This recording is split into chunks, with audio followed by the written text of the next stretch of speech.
It was a good time in many respects. It was, you know. A lot went on in a little village at that time. Chris had more shops then as well. I remember it was a Stevenson shop there, and the chap who runs it was called Marsh Stevenson, general dealer shop in the middle of the village.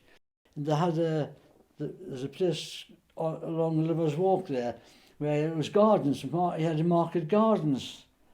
He used to wheelie stuff from the market gardens up the street and back into his shop where all the produce was sold. Wonderful little spot it was. Pan leases. He had apple trees and pear trees, red currants, black currants, and it was a lovely market garden. And he had seats there, you know, and it was an oldie-worldy sort of carry on there. But lovely little spot. It had that particular smell like a garden has where you've got fruit trees and things like that, you know. Pan leases. Pan leases. My school days involved before the war, during the war, and more or less after the war, in that period. And I was at the village school, Almouth Village School, and we had tuck boxes, and we had to put the tuck boxes underneath the floorboards in case there was an invasion or the bombs were going to drop or whatever. And there was room for pupils to go under there. And I had a drill every now and again. So you went down and there was, where was the tuck boxes and what was in them?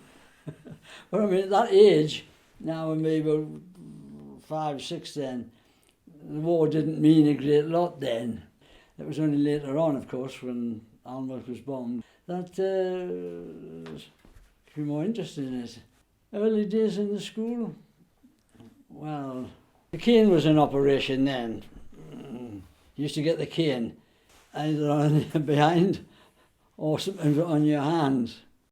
Nobody liked the cane, but there was one lad in particular who he detested, and when he put his hand out like that to take the cane, he used to flick his hand that way and then back again. And of course, the must have missed, the cane missed. And after a couple of 2 or 3 times, what he did was, when he missed, he brought the cane back up so he got his hand on the side. I remember there was only about, wait a minute now, 2 classrooms, one in the main one and one the other side. Lesbury had their own school there, and there was no Hibsburn primary school as such. So they were all just from the village here. It could have been 30, 35, 40, somewhere like that, rough guess. One of the things that we used to enjoy most of all, we used to go to the mushroom fields. The same fields more or less that ran along towards the waterside of the cottages there. We used to sell them, of course. That's where we made our pocket money. We used to sell the mushrooms. And then later in the year, it was the bramble time, and we went to the fox cover. It's just along Houghton Road.